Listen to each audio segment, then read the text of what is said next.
दोस्तों नमस्कार। जैसा कि आपको थंबनेल से पता चल गया होगा और इसके अलावा टाइटल से जो शीर्षक लिखा हुआ है तो उसमें से आपको पता चला होगा। तो जी हाँ, एक बार अनिरुद्धाचार्य ने फिर विवादित बयान दे डाला है। विवादित बयान दिया है सुप्रीम कोर्ट के सीजीआई जो जज है VR गवई के लिए। दोस्तों मामला अभी फिलहाल में 25 सितंबर 2025 का मामले की बात है कि सुनवाई के दौरान खजुराहो का एक स्मारक समूह जवारी मंदिर का मामला आया था। तो याचककर्ता ने वहां की जो एक विष्णु भगवान का मंदिर था उस मंदिर में से ये बताया कि जो विष्णु भगवान का ये मंदिर है तो इसकी प्रतिमा का जो सिर है वो खंडित हो चुका है। खंडित हो चुका है, जबकि इसके नीचे जो है विष्णु भगवान का मंदिर मौजूद होने के अवशेष यहाँ पर पाए गए हैं। तो इसलिए माननीय न्यायालय से हम ये गुहार करते हैं या अपील करते हैं कि इस मंदिर को पुनर्स्थापना की आदेश दिया जाए। हम ये ऐसा मांग करते हैं।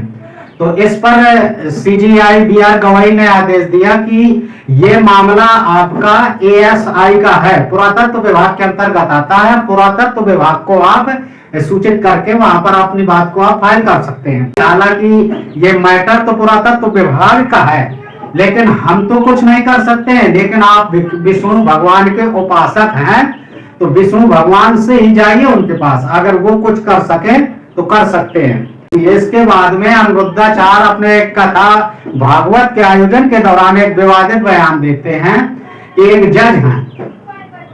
एक जज है और वो कहते हैं कि मंदिर का निर्माण पुनर्स्थापना नहीं हो सकता। यदि आप न्याय नहीं करते हैं तो क्यों कुर्सी तोड़ रहे हो, क्यों उस कुर्सी पर बैठे हो, आपको उतर जाना चाहिए। रही बात जज साहब ने कहा है कि आप विष्णु भगवान के पास जाइए, अगर विष्णु भगवान कुछ कर सकते हो तो इसे आप करवा लीजिए। तो मैं जज साहब को ये बता देना चाहता हूँ, विष्णु भगवान में बहुत बड़ी शक्ति है। उन्होंने हिरण्यकश्यप का सीना चीर दिया था, रावण को मार दिया था। अगर आपको भी जज साहब आपको सीना चिरवाना है, फड़वाना है तो बोलिए फिर।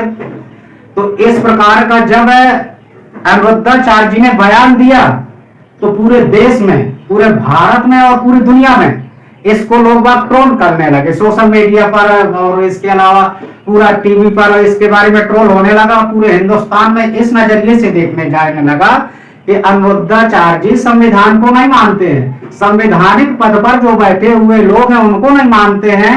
महिलाओं की शादी, लड़कियों की शादी 25 साल की उम्र में होती है। तो 25 साल की उम्र में शादी होगी तो तब वो क्या होगा, वो 4 जगह मुंह मार करके आई होंगी, उनकी जवानी जो बहक ही जाएगी, तब तो वो इस तरह की कदम उठाएंगी ही गलत। इसलिए लड़कियों की शादी, बच्चियों की शादी जल्दी कर देना चाहिए, नाबालिग उम्र में कर देनी चाहिए। तो आखिरकार ये देश पूछ रहा है, हम सब लोग पूछ रहे हैं कि इन स्वयंभू बाबाओं को इतनी बड़ी ताकत संविधान और देश की सत्ता से बाहर बनाया किसने? ये भगवान से बड़े हैं क्या, जो शासन सत्ता को नहीं मानते हैं, संवैधानिक सिस्टम को नहीं मानते हैं कि लड़कियों की शादी 25 साल में होगी यदि तो वो 4 जगह मुंह मार करके आई। क्या एक संत को बाबा का ये ऐसी शिक्षा देना ये उचित लगता है? क्या नैतिकता ये संत की भाषा हो सकता? और उन माताओं बहनों को मैं कहना चाहता हूं कि वो इनकी कथा भागवत में जाती क्यों है? आखिर वो कौन से लोग हैं जो इस विचारधारा को, इस दूषित मानसिकता को बढ़ावा देते हैं? क्या ऐसे लोग न्याय, विश्व बंधुत्व, भाईचारा, सत्य, अहिंसा के रास्ते में, इंसानियत के रास्ते में रुकावट तो नहीं पैदा कर रहा है? क्या उनकी राजनीतिक रोटी समाज में हिंसा फैला करके, नफरत फैला करके ही तो उनकी नहीं सेकी जा रही है? तो दोस्तों ये बहुत बड़ी बात है, सोचने वाली बात है। सीजीआई VR गवई है, उनको छाती फाड़ने की बात कर सकते हैं बाबा। तो आप समझ सकते हैं कि संवैधानिक और SC ST OBC के ये किस नजरिए से देखते हैं। इनका दलित का, पिछड़ों का, आदिवासियों के इनके प्रति देखने का नजरिया क्या है? इस तरह की नजरिया से जब देखेंगे तो देश में तो ये तो मतलब नफरत का, सांप्रदायिकता का भावना पैदा कर रहे हैं।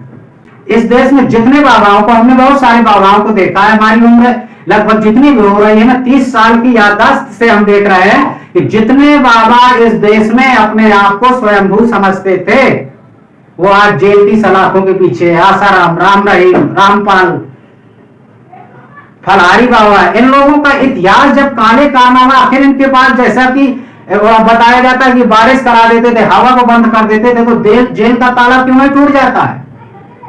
जज साहब के माइंड को क्यों नहीं ये फेर देते हैं जो इनकी जमानत हो जाए? आसाराम कितने दिनों से जेल में बंद है। आखिर देश की जनता का भी इसमें दोष है कि हम आंख बंद करके बाबाओं के ऊपर विश्वास कर लेते हैं। भगवान के प्रति आपकी यदि श्रद्धा है तो आप मानिए, लेकिन आडंबर आत्मविश्वास दिखावा करने के लिए, तो जैसा कि मैंने आपको बताया कि इस विवादित बयान को देने के बाद में अनुराधाचार्य जी के देश के खिलाफ जो SC ST OBC के लोग हैं, दलित पिछड़े वर्ग के लोग हैं, उनमें जोरदार ट्रोल किए जा रहे हैं। और ये आजाद समाज पार्टी भीम आर्मी के संस्थापक चंद्रशेखर आजाद ने टिप्पणी की है, जो आज ये स्वयंभू भारत का बाबा बना बैठा है, ये ट्रक में क्लीनरी का काम करता था, खलासी का काम करता था 20-22 साल की उम्र तक। लेकिन जब इन बाबाओं को, अनिरुद्ध राम तिवारी को कोई पैसा कमाने का जुगाड़ नहीं लगा तो बाबा बन गया। बाबा बन करके कच्चा 7 फेल। इस देश की विडंबना है कि जो अनपढ़ लोग होते हैं, जो अज्ञानी लोग होते हैं, जो मूर्ख लोग होते हैं, वो बाबा बन जाते हैं।